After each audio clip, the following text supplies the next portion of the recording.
The Jenkins family seemed perfectly normal. Their house was old and creaky, but it had a kind of charm I liked. Ethan, their little boy, was shy but sweet, and the babysitting job sounded like a breeze until Mrs. Jenkins gave me the rule. "Never, under any circumstances, look in the basement," she said, her voice sharp. Her husband stood behind her, his face pale. I laughed a little, but they didn't. The way they both looked at me made my skin crawl. "Okay," I said quickly. "I'll stay out of the basement." That night after they left, the house felt quieter than it should have. When I tucked Ethan into bed, he grabbed my hand, his voice barely above a whisper. "They'll be mad if you look," he said, his eyes wide and fearful. I didn't know who they were, but when I started hearing soft whispers and heavy dragging noises coming from below, I realized I might not want to find out. I stood in the hallway, staring at the basement door. The whispers were faint but persistent, like they were coming from far below, their muffled tones just loud enough to unsettle me. The dragging sound followed, low and deliberate, like something heavy being moved across the floor. I shook my head, trying to ignore it. "It's just the house settling," I muttered to myself. Old houses made noises, didn't they? Still, I couldn't shake the unease creeping up my spine. Ethan was already asleep, curled up in his bed like nothing was wrong. His little nightlight cast soft, warm shapes on the walls, but even that didn't make the house feel any less eerie. As I sat back down in the living room, I turned the TV on, hoping the noise would drown out the sounds from below. It didn't. The whispers grew louder, almost purposeful, as if they knew I was trying to ignore them. I clenched my fists, telling myself to stay calm. Maybe Mrs. Jenkins had some old pipes down there that made strange noises. Or maybe it was rats. Yeah, rats.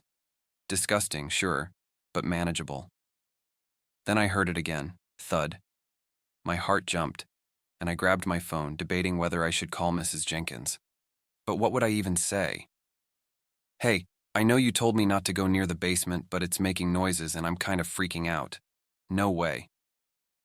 I set my phone down and walked to the kitchen for some water. That's when I saw the note.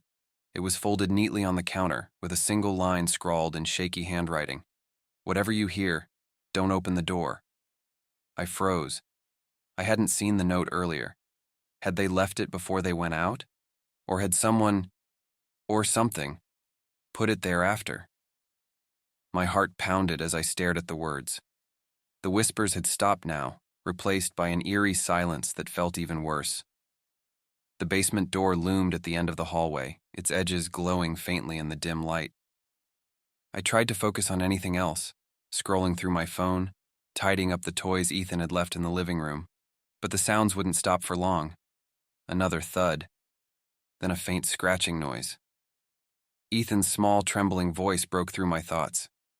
"Don't listen to them," he said from the hallway. I spun around to see him standing there, clutching his blanket, his wide eyes locked on the basement door. "They want you to look, but you can't." "Who's they, Ethan?" I whispered, crouching down to his level. He didn't answer.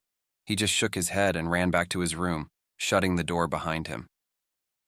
I stayed frozen for a moment, Ethan's words replaying in my head. "They want you to look, but you can't." My gaze shifted back to the basement door. I couldn't help it. Something about the way the sounds stopped and started. It felt deliberate, like someone, or something, was waiting for me to react. The air in the house grew colder, the kind of chill that clung to your skin and sank into your bones.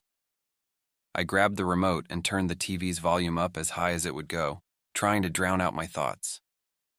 But the sounds from the basement persisted, growing louder, as if they were competing with the noise.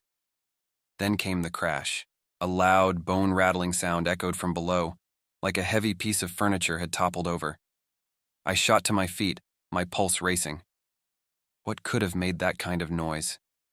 The whispering followed again, frantic and overlapping, like dozens of voices talking at once. I crept closer to the basement door, my breath shallow and my hands shaking. The note on the counter flashed in my mind. "Whatever you hear, don't open the door." But what if something, or someone, was hurt down there? "Hello?" I called out, my voice trembling. The whispers stopped. The silence that followed was deafening. I grabbed the doorknob, feeling the cold metal against my palm. It was locked, just as I'd expected, but the padlock looked different. The latch was loose, hanging slightly open, as if it had been tampered with. My stomach twisted. Had it always been like that? I glanced back toward Ethan's room, making sure he was still safe. The faint glow of his nightlight leaked through the crack under his door. At least he was asleep. Slowly, I pulled the padlock off and turned the knob. The door creaked open, revealing a narrow wooden staircase descending into darkness. The air that rose from below was damp and stale, heavy with the smell of earth. My flashlight's beam wavered as I aimed it down the steps, illuminating cobwebs and dust-covered walls. "Hello?" I called again, but my voice barely echoed. I descended the first few steps, each one groaning under my weight. The sounds were louder now, the scratching, the faint murmurs, the occasional thud. They weren't random. They were rhythmic, deliberate, like some sort of sick ritual. At the bottom of the stairs, the flashlight's beam swept across the room. Old furniture, rusted tools, and piles of junk were scattered everywhere. But in the corner, something stood out. A large wooden crate, its lid slightly ajar. The whispers grew louder, coming directly from the crate now. My hands trembled as I approached it, the flashlight illuminating deep scratch marks along its sides. Whatever had been inside had tried to get out. I reached out, hesitating, when the basement door slammed shut behind me. The whispers stopped, replaced by low, guttural laughter that seemed to come from everywhere at once. And then, from inside the crate, I heard it. "Lisa."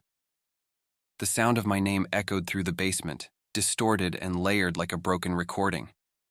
My legs felt like lead, but I couldn't stop staring at the crate. The lid was fully open now, and something inside shifted, slow, deliberate. "Who's there?" I called out again, my voice cracking.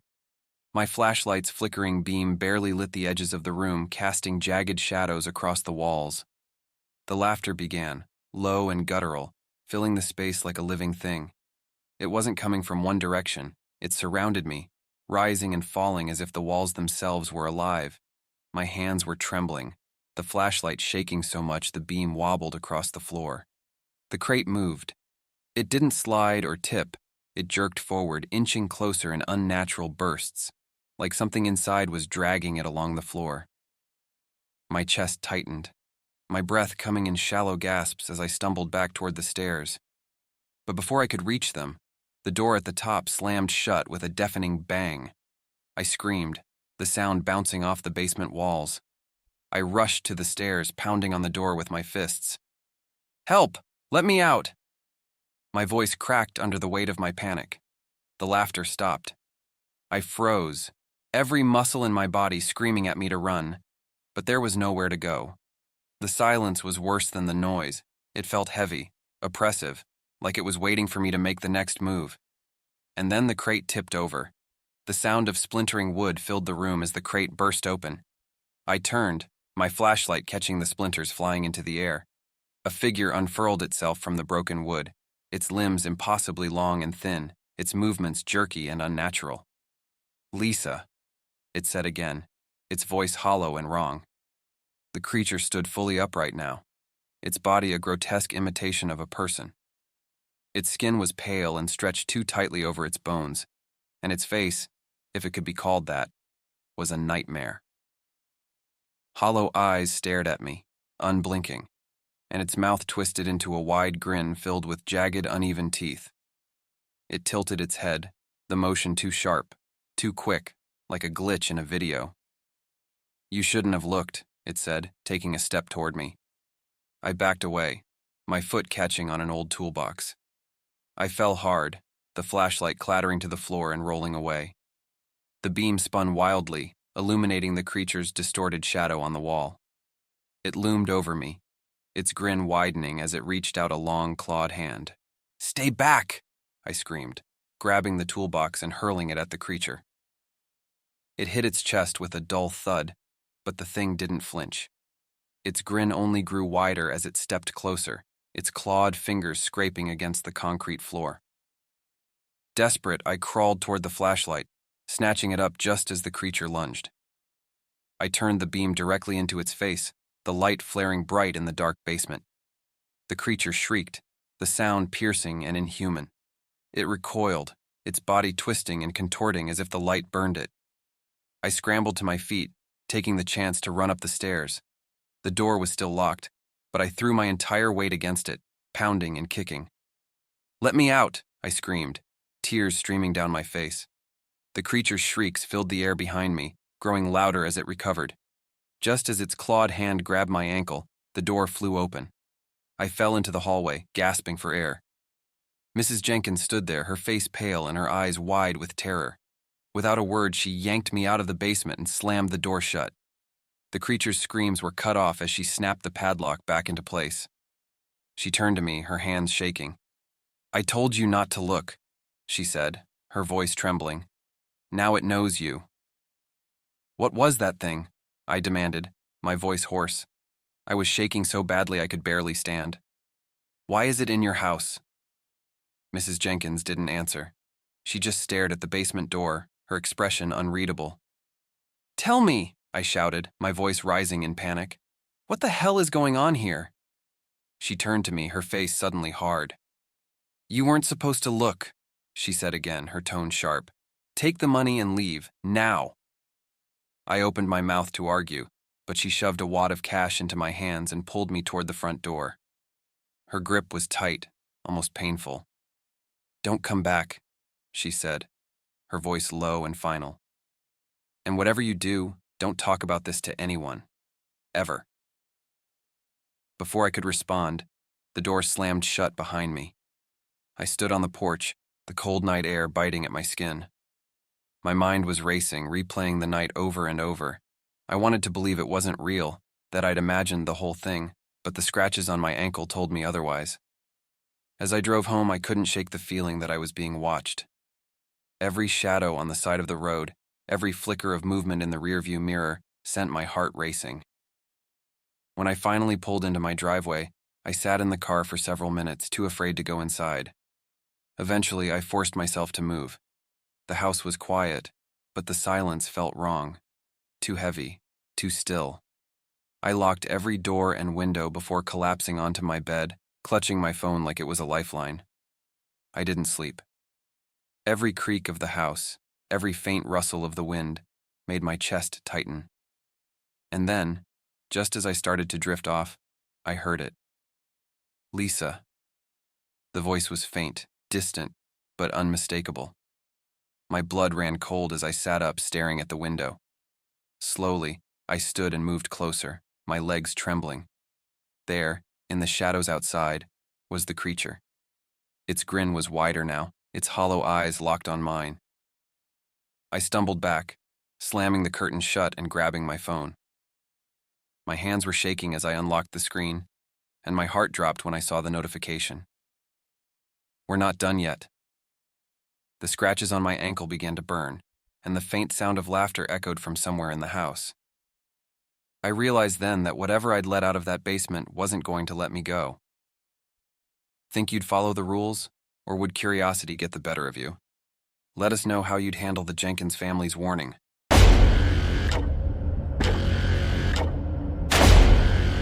I was exhausted, the kind of tired where the road blurs and every mile feels heavier.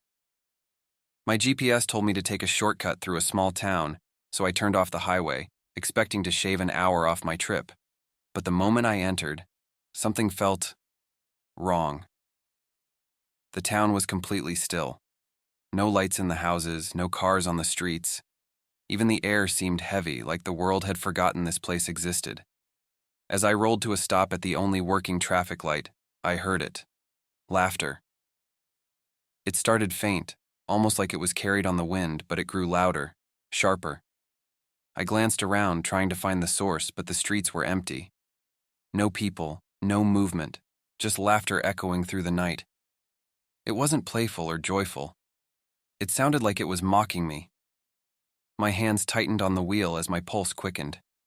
I glanced at the rearview mirror, half expecting to see someone, or something, standing behind me. But the street was as deserted as it had been when I arrived. I rolled down the window, letting the cool night air rush in, hoping it would wake me up. The sound of laughter drifted in with it, clearer now, almost tangible. It wasn't coming from one place. It seemed to be everywhere at once. This has to be a joke, I muttered to myself, trying to keep the fear out of my voice. Maybe there was a speaker system hidden somewhere, some kind of prank set up to scare unsuspecting travelers like me. I pressed the gas pedal, easing the car through the intersection. The buildings loomed on either side of me, their windows dark and lifeless. Every turn I took led to more empty streets, each one looking more decrepit than the last.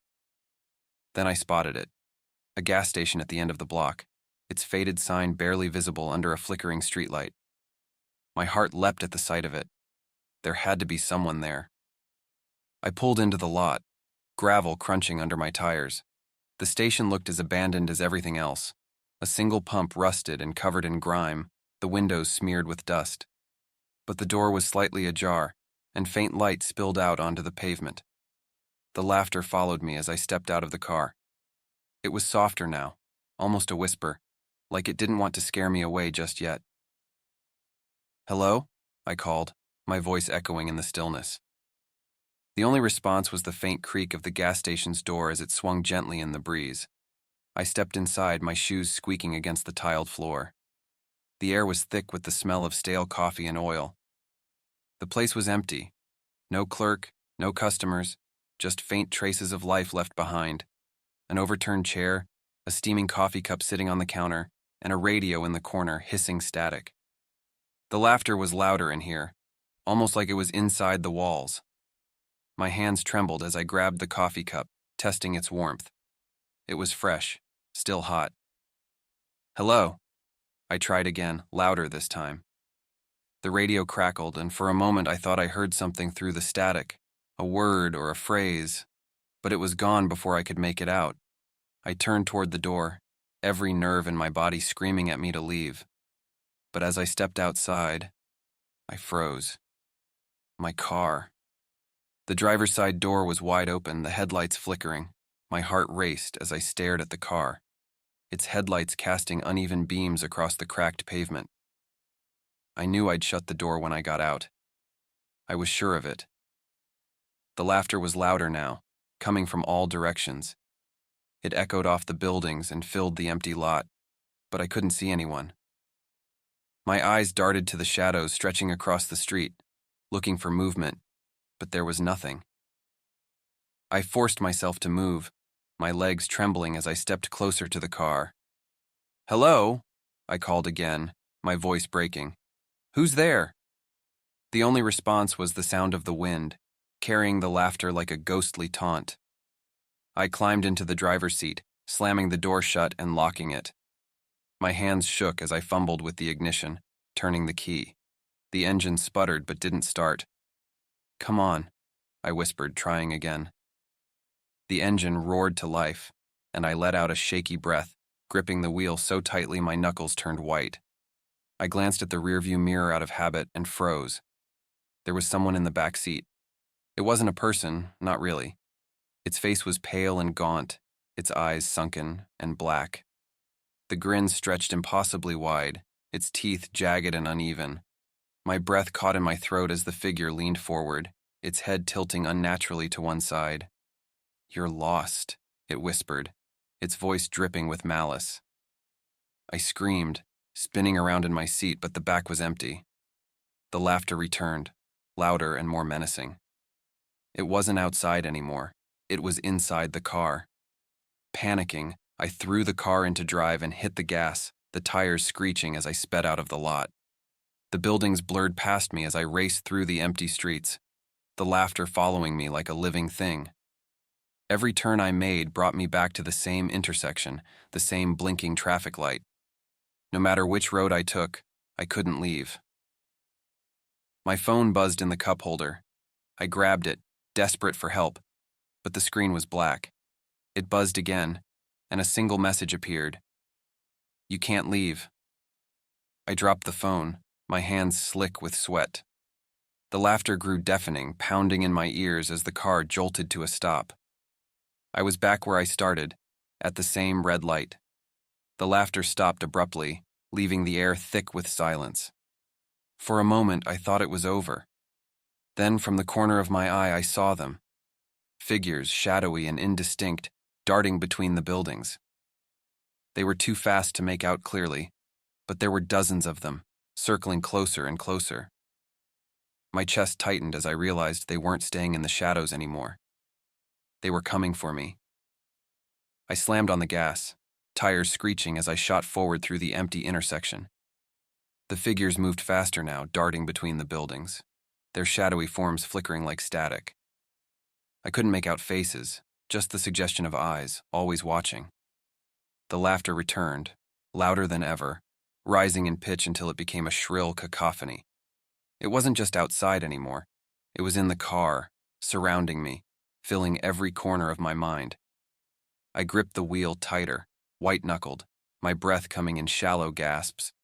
The road stretched endlessly ahead of me, the buildings repeating like a warped loop.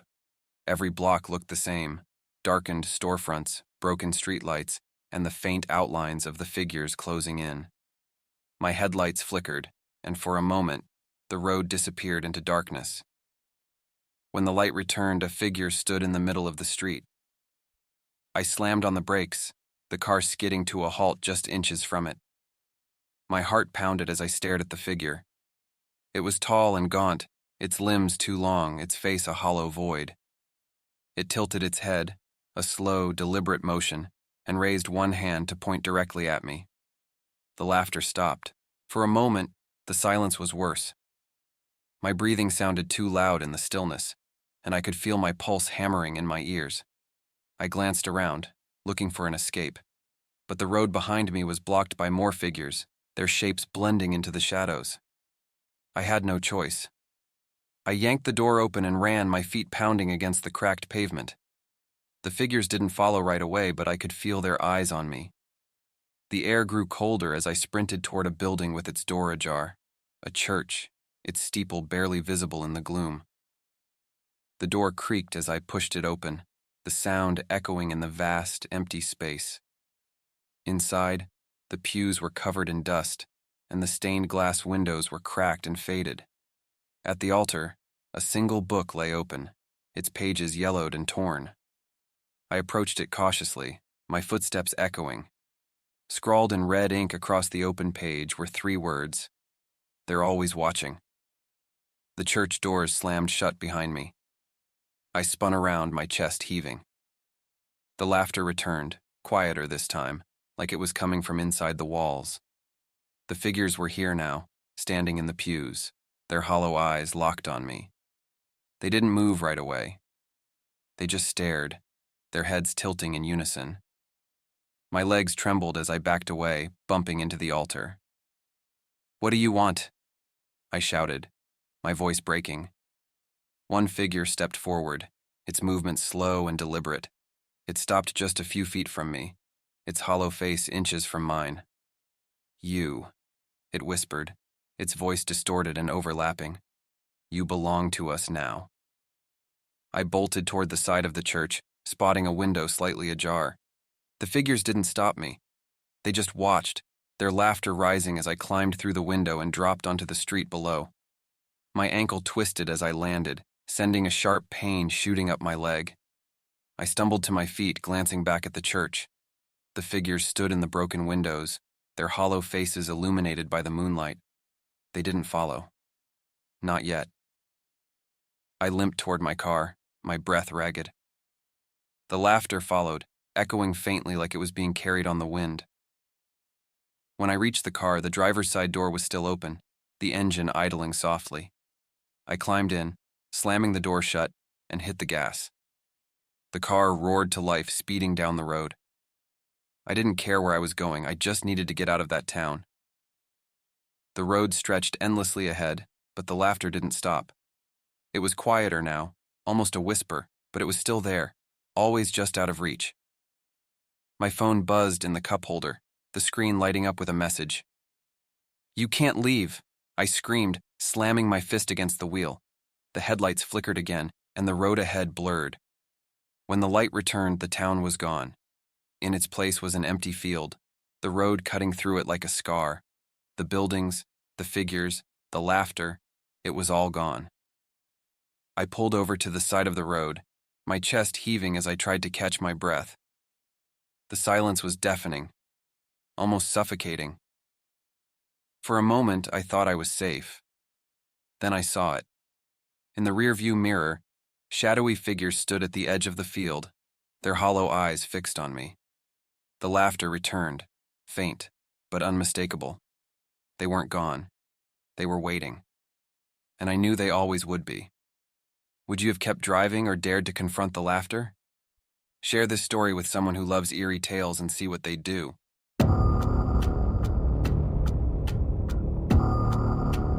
It was supposed to be a quiet hike, just me in the woods, nothing but the sound of leaves crunching under my boots. That's when I saw it, the old train station. It looked forgotten, swallowed by time. Rusted tracks cut through the overgrown grass, and the paint on the walls had long since peeled away. For some reason, I felt drawn to it, like it was waiting for me. The station was eerily silent as I stepped inside. Dust hung in the air, and the faint smell of damp wood made me wrinkle my nose. Broken glass from the ticket booth crunched under my feet. It felt like no one had been here in decades. But as I wandered through the empty space, I froze. Footsteps. Soft, deliberate footsteps echoed behind me. I spun around, but there was no one there. Then I heard it. A train whistle, low and distant, growing closer. I stood frozen, straining to hear anything beyond the sound of my own ragged breaths. The whistle came again, clearer this time, a low, mournful call that sent a chill down my spine. My eyes darted to the tracks outside. They were rusted and overgrown. There was no way a train could still run on them. I told myself it was probably the wind, some strange quirk of acoustics, but the air inside the station felt heavier now, colder. The footsteps came again, soft but unmistakable. They echoed in the vast emptiness of the station, deliberate and measured, as if someone, or something, was walking just out of sight. "Hello?" I called out, my voice wavering. The silence that followed was deafening. I gripped the strap of my backpack, taking a hesitant step toward the door, but something held me in place. A strange pull, like the station didn't want me to leave. The lights flickered. My breath hitched as I looked up at the ceiling. The station had been dark when I entered, but now faint bulbs buzzed to life above me, their light weak and uneven. Shadows stretched unnaturally across the walls, flickering with the rhythm of the failing lights. I glanced back toward the tracks, and that's when I saw it. A faint glow in the distance, just beyond the curve of the rails. It was too dim to make out clearly, but it was moving. A train. It couldn't be possible, but I could see it now. A shimmering light growing brighter as it approached. My feet felt rooted to the spot as the whistle blasted again, this time deafeningly close. The air vibrated with the sound, and for a brief moment, it felt like the station was alive. Then it pulled in. The train screeched to a halt, its polished exterior gleaming like new. The contrast was startling. It didn't belong here. The engine hissed, steam pouring out in waves, but the air around me remained ice cold. The doors slid open with a metallic hiss. My instincts screamed at me to run, but I couldn't move.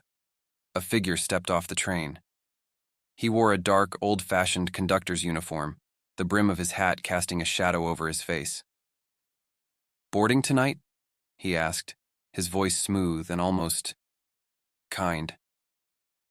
I didn't answer. I couldn't. The conductor tilted his head, waiting patiently as though he had all the time in the world. My feet moved without my permission, drawing me closer to the platform. I stopped just short of the train's open door, my heart pounding so loudly I was sure the conductor could hear it. Up close, the train was pristine, every detail polished to perfection. The windows glowed faintly, but the light inside was soft and murky, making it impossible to see the passengers. "Don't be shy," the conductor said, stepping aside to gesture toward the entrance. His smile was unnaturally wide, showing teeth that were far too sharp. "We've been waiting for you." "Waiting for me?" I managed to stammer, my voice barely above a whisper. He didn't answer, but his gaze felt heavy, pulling me closer. My hand hovered near the doorframe, almost crossing the threshold, when something stopped me. I peered inside and my stomach churned. The passengers were all seated in perfect rows, their backs straight and their hands folded neatly in their laps.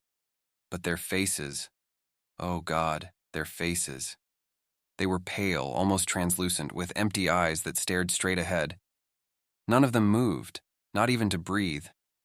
It was like they were frozen in time. The conductor's smile faltered just slightly. "You don't want to keep them waiting," he said, his voice taking on an edge. I stumbled back, nearly tripping over my own feet. "No," I said, shaking my head. I shouldn't be here." The train rumbled, its engine coming to life. The passengers' heads turned in unison, their blank eyes locking onto me. My reflection in the window caught my attention, and my blood ran cold. It wasn't my reflection. It was a hollow, lifeless version of me. Its eyes were black pits, and its lips were twisted into a faint, eerie smile. "Your time has come," the conductor said, stepping closer. "No," I whispered, my voice trembling. "This isn't real." The train whistle blasted, a deafening roar that sent me staggering backward. The platform stretched endlessly, the world around me warping like a distorted dream. The conductor's voice echoed, low and haunting. "You can't run, Kara. We always find you." I turned and bolted, the laughter of the passengers ringing in my ears as the shadows from the train seemed to reach out, clawing at my heels. My legs burned as I ran toward the entrance of the station, every step feeling heavier than the last. The lights above flickered violently, and the air around me felt like it was closing in. I could still hear the conductor behind me, his voice calm and steady. "You'll be back." I reached the door, throwing myself into the open air, but the laughter followed, wrapping around me like smoke. The train whistle sounded one final time, shaking the ground beneath me as I stumbled into the night. I collapsed onto the grass outside the station, gasping for air. The laughter still clung to me, faint and echoing like it was embedded in my mind. My hands shook as I pushed myself up and turned to face the station. It was silent again. The lights inside were out, the platform empty. The train was gone. For a moment, I thought it might all have been a hallucination, a twisted trick of my imagination. But the cold air around me, the sharp sting of my scraped palms, and the lingering sound of the conductor's voice told me otherwise. I backed away, my eyes locked on the building. Every instinct told me to run, to get as far away as possible. But then I noticed something that made my blood run cold. The station wasn't the same. The walls, which had been weathered and peeling, were pristine now, the paint fresh and bright. The windows, previously shattered, were intact, their glass gleaming faintly in the moonlight. Even the overgrown weeds around the tracks were gone, replaced by neat manicured gravel. It didn't make sense. I took another step back, but the ground beneath me shifted. The grass felt different, rough and uneven. When I looked down, my stomach dropped. I was standing on the train tracks. The whistle blared, louder than before, and I spun around just in time to see the train rushing toward me. Its lights were blinding, the sound of the engine deafening. I threw myself off the tracks, landing hard on the gravel as the train screeched to a halt. The doors slid open and I felt that pull again, stronger this time. The air was thick with it, dragging me toward the platform. I clawed at the ground, trying to resist, but it was useless. The pull was too strong. I was on the platform now, standing face to face with the conductor. His smile was gone, replaced by something colder, more menacing. "You can't fight it," he said. "This is your stop." "No," I said, my voice barely audible. "I'm not getting on." The passengers appeared behind him, stepping off the train in eerie unison. Their movements were stiff and unnatural, their blank eyes fixed on me. The conductor leaned closer, his breath icy against my face. "You already boarded," he said, his voice low and mocking. I glanced down at my reflection in the polished surface of the train. My knees buckled. It wasn't me. The hollow, lifeless version of myself stared back, its eyes like black holes. The sight of my hollow reflection paralyzed me. The lifeless version of me stared back, its black eyes consuming every ounce of light around them. My knees threatened to give way and my breath hitched in my throat. "No," I whispered, shaking my head. "That's not me." The conductor chuckled, low and guttural, a sound that sent shivers down my spine. "Oh, but it is," he said, gesturing toward the reflection. "The part of you that belongs here." "I don't belong here," I shouted, my voice trembling. The passengers continued their slow, synchronized march toward me, their heads tilted unnaturally as they stepped closer, their blank eyes now fixed on mine. "You can't escape," the conductor said, his voice calm but relentless. "Once the train chooses you, it doesn't let go." The pull grew stronger, dragging me closer to the train's open doors. My heels scraped against the platform as I fought against it, but it was no use. The cold seeped into my body, numbing my arms and legs. The conductor leaned closer, his icy breath brushing against my ear. "It's time," he said. "No!" I screamed, throwing myself sideways. My hand brushed the edge of the platform, grabbing onto the cold metal of a broken railing. The conductor's smile faltered for a brief moment, and I felt the pull lessen just enough to scramble back onto my feet. I turned to run, but the passengers were blocking my path now, forming a wall of pale, lifeless bodies. Their heads tilted in eerie unison, and their whispers began to echo, overlapping in a language I couldn't understand. Desperate, I grabbed a loose piece of wood from the platform and swung it at the conductor. He caught it effortlessly, his hand freezing the wood on contact, and tossed it aside. His grin returned, wider this time. "You'll run out of fight eventually," he said, but I wasn't ready to give up. I turned toward the train, my mind racing. The pull had been strongest near the doors. Maybe it was coming from inside. If I could stop whatever was in there, I might have a chance. I lunged forward, stepping onto the train before anyone could stop me. The air inside was colder, heavier, and the passengers seated in the car didn't even flinch. Their faces were eerily still, their eyes fixed on some unseen point ahead. The conductor's voice echoed behind me. "Brave, aren't we? Let's see how long that lasts." The doors slammed shut, sealing me inside. The train lurched forward, and I stumbled, gripping the back of one of the seats for balance. The car stretched endlessly, the rows of passengers fading into the distance. "Where are you taking me?" I shouted, my voice echoing in the cold, empty space. The passengers turned their heads in unison, their blank eyes boring into me. I felt my strength fading, my limbs growing heavy, as if the train was draining me with every passing second. At the far end of the car, a door creaked open. Warm light spilled through, and for a moment I felt a glimmer of hope. I stumbled toward it, ignoring the whispers growing louder around me. When I reached the door, I hesitated. Something about the light felt wrong. It was too bright, too harsh, like it wasn't meant for human eyes. The whispers rose to a deafening pitch, and I felt hands grabbing at me, cold and weightless. I spun around, swinging blindly, but the passengers were still seated, their eyes fixed on me.